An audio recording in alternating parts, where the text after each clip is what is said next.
আসসালামু আলাইকুম। Welcome back to my channel রুমাস ডিমস কিচেন। আশা করছি সকলেই ভীষণ ভালো আছো। আলহামদুলিল্লাহ আমি খুব ভালো আছি।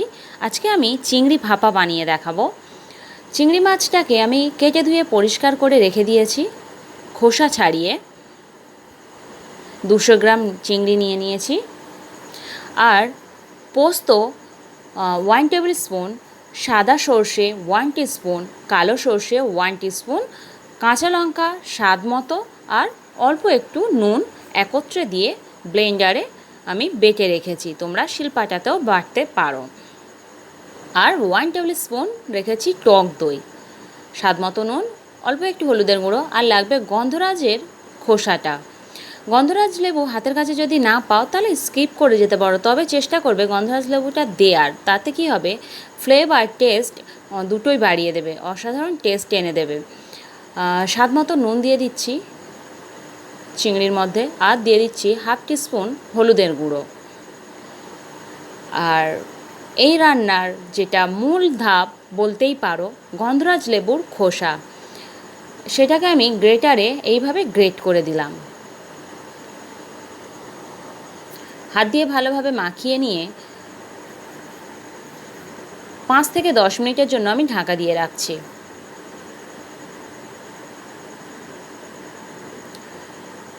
সর্ষে, পোস্ত, কাঁচা লঙ্কা বাটার সাথে 1 চামচ টক দইটি দিয়ে আমি ভালোভাবে ফেটিয়ে নিচ্ছি। ফেটানো মশলাটা আবারও চিংড়ির মধ্যে আমি ঢেলে দেব।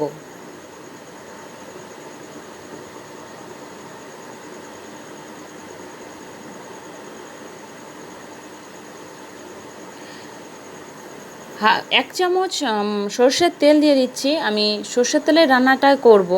যদি তোমাদের কারো সর্ষের তেল অসুবিধা হয় সেক্ষেত্রে সাদা তেল দিতে পারো, তবে সর্ষের তেলটা ইউজ করার চেষ্টা করো, তাতে ভাপা টেস্ট বাড়িয়ে দেয়।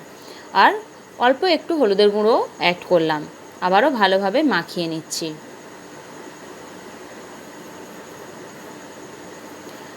আমি কুমড়ো পাতাতে ভাপাটা বানাবো, তোমরা চাইলে লাউ পাতা নিতে পারো। কুমড়ো পাতা লাউ পাতা দুটোই যদি হাতের কাছে অ্যাভেলেবেল না হয় সেক্ষেত্রে তোমরা কলা পাতাও নিতে পারো।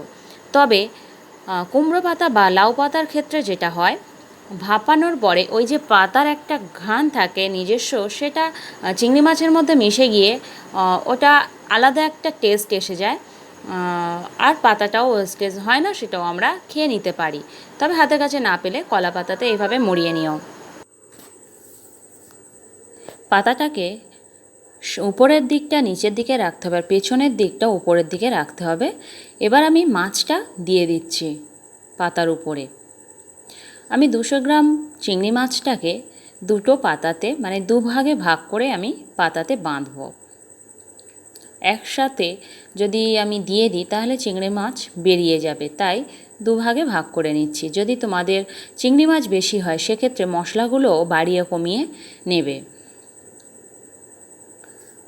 কাঁচা লঙ্কা একটা চিড়ে উপর থেকে আমি দিয়ে দিচ্ছি।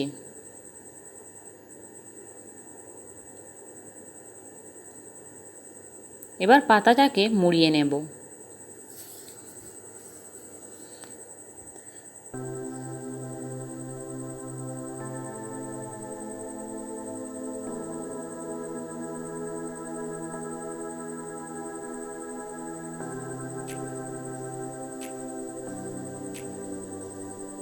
এইভাবে আস্তে আস্তে ধরে ভালোভাবে মুড়তে হবে যেন পাতাটি ফেটে না যায়, তাহলে মশলা বেরিয়ে যাবে।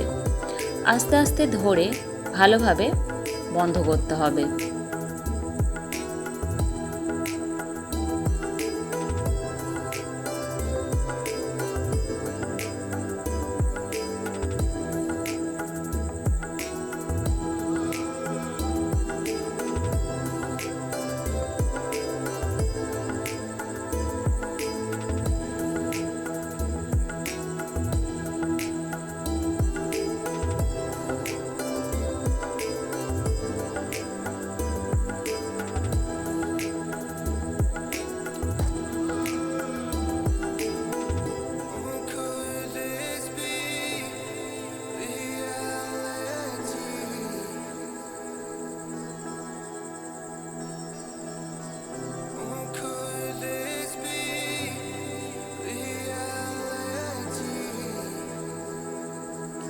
খুবই আস্তে হাতে বন্ধ করলাম, দেখতেই পেলে।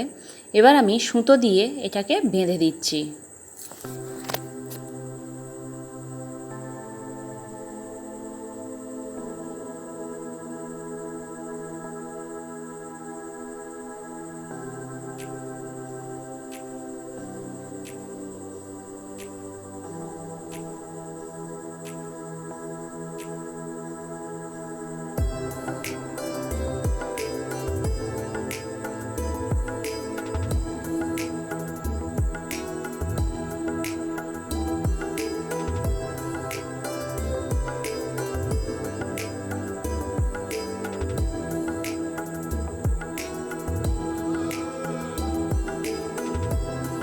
বাকিটুকুও আমি সেম পদ্ধতিতে পাতাটাকে মুড়িয়ে বেঁধে নেব।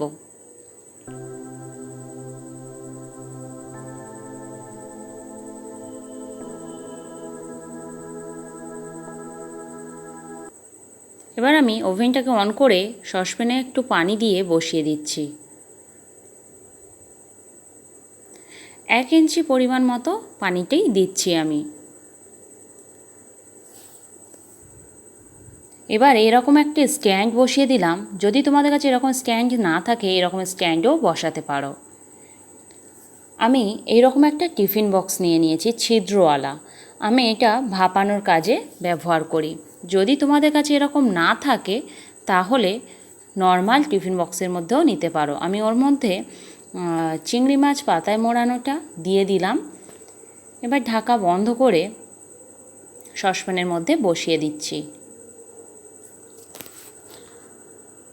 নতুবা অন্য কোনো টিফিন বক্সে না হলেও এরকম একটি প্লেটের মধ্যে তোমরা দিয়ে এইভাবে স্ট্যান্ডের উপর বসিয়ে দিতে পারো। আবার টিফিন বক্সের মধ্যে নিয়ে ভাত যখন রান্না করবে সেই ভাতের মধ্যেও দিয়ে দিলে সিম্পলভাবে খুব সহজেই ভাপাটা তৈরি হয়ে যাবে।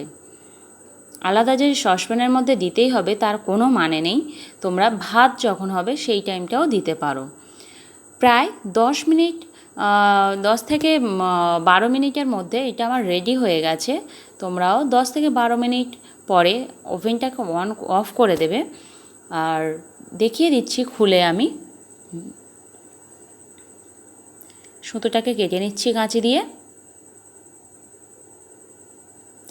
এইভাবে চিংড়ি ভাপানো বানালে সত্যি অসাধারণ টেস্ট হয়। তোমরা অবশ্যই বাড়িতে বানিয়ে খেয়ে আমাকে কমেন্ট বক্সে জানাতে ভুলো না। আর ভালো লাগলে অবশ্যই লাইক করো, ভিডিওটি দেখে চলে যেও না।